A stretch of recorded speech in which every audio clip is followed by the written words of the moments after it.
The eyes of the wrestling world are on Florida today as a decision on the fate, the very fate, of WrestleMania hangs in the balance. Our eyes are on Florida today as well, in particular 5055 Forsyth Commerce Road, the address of the WWE Performance Center. NXT goes back to school, so let's mark the test papers. This is NXT Graded.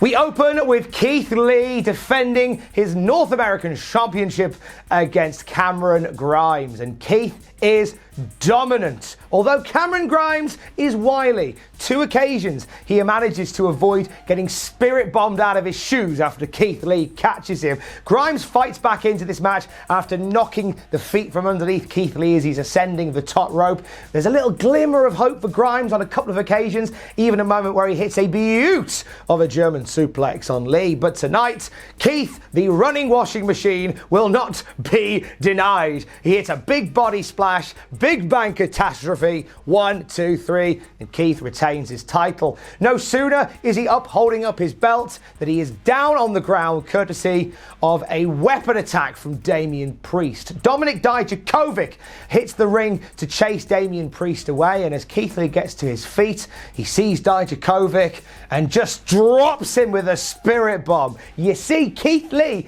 didn't see who attacked him, and he assumed it was Dijakovic. A malfunction at the junction, to quote one Mauro Ranallo. Opening segment, opening match gets a B from me. I thought Grimes and Lee had some really wonderful chemistry, and I continue to love how the North American title scene is basically becoming the big boy division. Mia Yim meets Dakota Kai next in a qualifier for the ladder match shenanigan at TakeOver Tampa Bay. This starts with roll-ups and rough strikes, a lot of animosity between these two. Dakota Kai just really plays this heel on the back foot so very well. Raquel Gonzalez pays dividends in this match. She drops Mia Yim with a snake eyes to turn the tide, and later on in the match, she breaks up the cover behind the referee's back to stop Yim getting an early win. As the referee is admonishing Raquel, we see Dakota Kai get a roll-up with a handful of tights, but the ref is too distracted by Raquel doing all this pointing and silliness. So Kai breaks up the cover and says, "Hey, you're missing me beating her." To which Kai eats an eat defeat for the 1, 2, 3, and Mia Yim qualifies for the ladder match at Tampa Bay. That match for me was a B-. This is one of my favourite outings from Mia Yim in quite some time. I'm enjoying the work that these two are having together. I thought they put on a really fun, little entertaining match, at the end of which we see Mia Yim get powerbombed to death by Raquel Gonzalez. These two are such a great pairing together, Kai and Gonzalez, and Yim is now injured, presumably injured going into the ladder match. Dun dun dun. Kushida battles Raul Mendoza next, and these two go from 0 to 88 miles an hour in about 0.5 seconds. We get a tope con hello within the first 90 seconds of this match. These two just flow like soft butter around each other, ending up on the top rope, and off of the top, Kushida gets that hoverboard arm lock in. Down goes Raul off the top rope, and he taps out. Big win for Kushida, B+. Best outing for Raul Mendoza so far.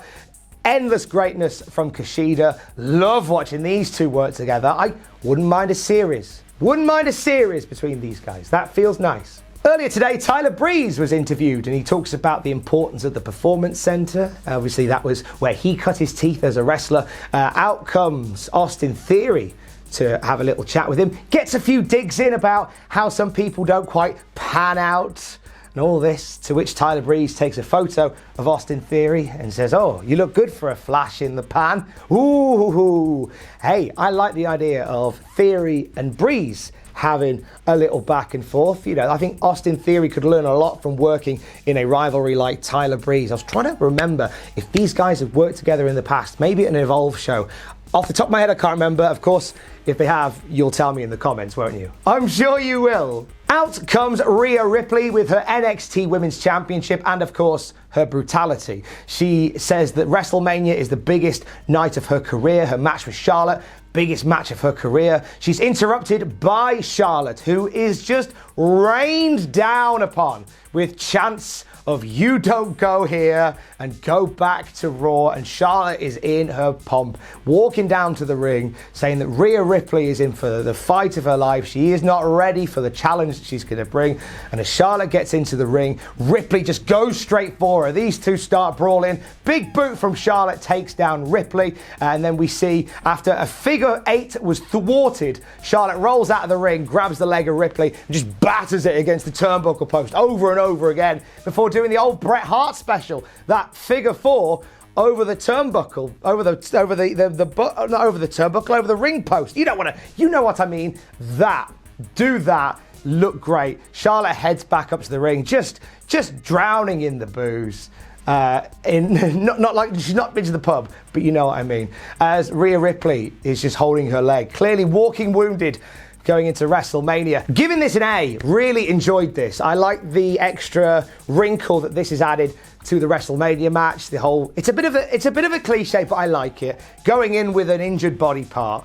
They sold this quite well, and they told the story well that Charlotte has weakened Rhea Ripley going into the biggest match of her career. It's a nice story, nice simple story they told here. We get a video showcasing the Ring General Volta and his power that he is showcased on NXT UK. Finn Balor is doing the voiceover, and at the end of the video, Finn Balor pops up on the screen holding up his passport, insinuating that he's coming to NXT UK.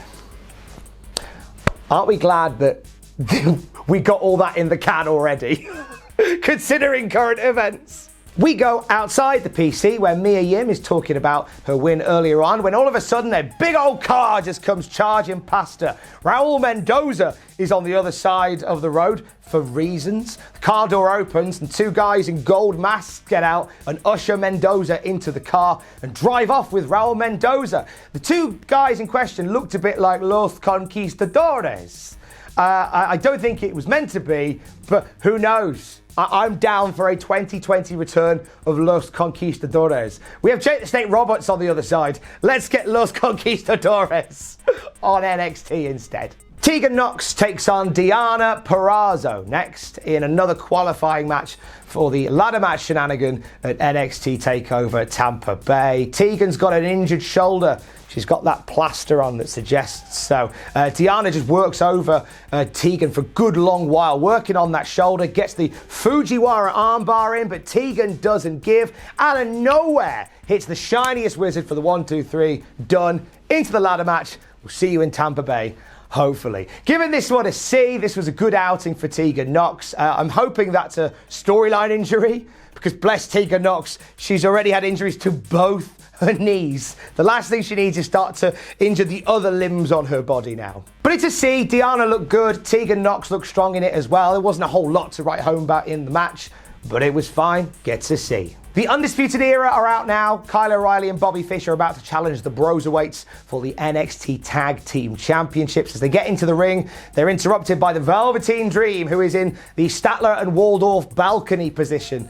And he talks about how he's looking directly at Adam Cole and how the whole Roderick Strong thing with the tights and the passes towards his wife and the whole cage match thing was all a ruse to get Adam Cole in a steel cage.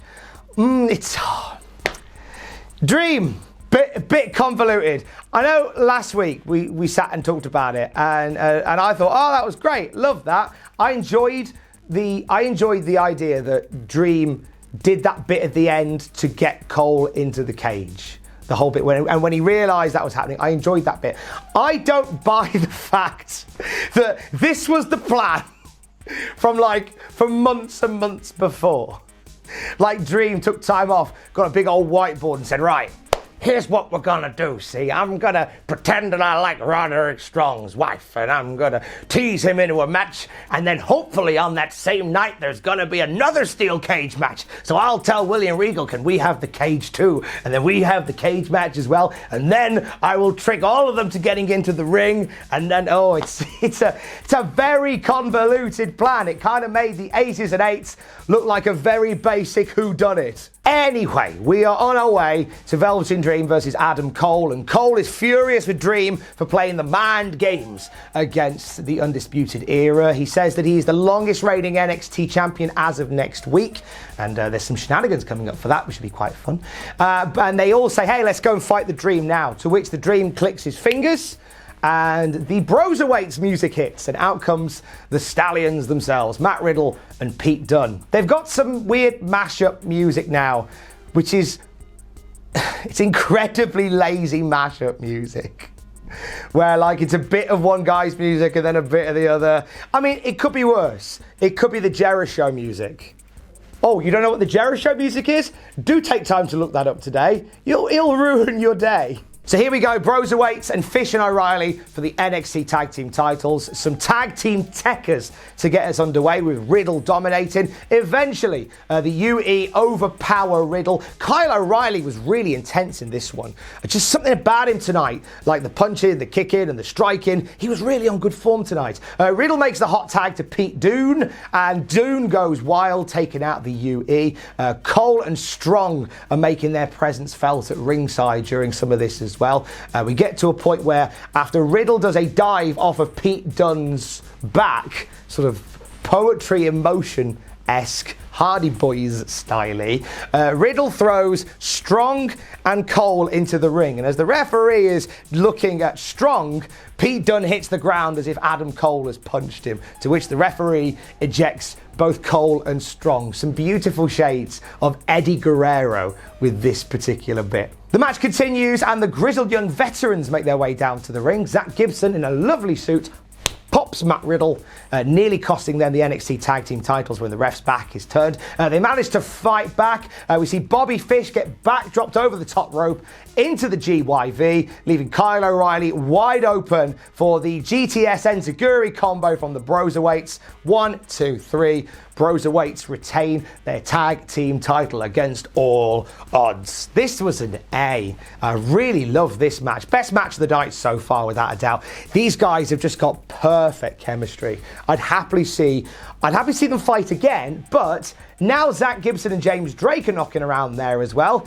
Give me a triple threat tag team match for the NXT Tag Team titles at NXT Tampa Bay, you cowards. Last segment of the night, and Dirter's home. Here comes Tommaso Ciampa, and he is calling out Johnny Gargano. We cut to the screen where Gargano is sat in what looks like a meeting room at the Performance Center, and he's sat down staring at the camera, telling us why we should hate Tommaso Ciampa, making a lot of salient points, as some of the best bad guys do. Ciampa was the worst thing to happen to NXT last year. He was a bad one. As Johnny Gargano is extemporizing, Tommaso Ciampa is exiting. He goes through the crowd, and we next see him appear behind Johnny Gargano in said meeting room. And from there, we get ourselves a blooming brilliant Performance Center wide brawl. Gargano and Ciampa fight all over the place, through the corridors, through the medical bay. They make their way into the gym. We see Johnny Gargano throw Tommaso Ciampa right through the window of the barbershop.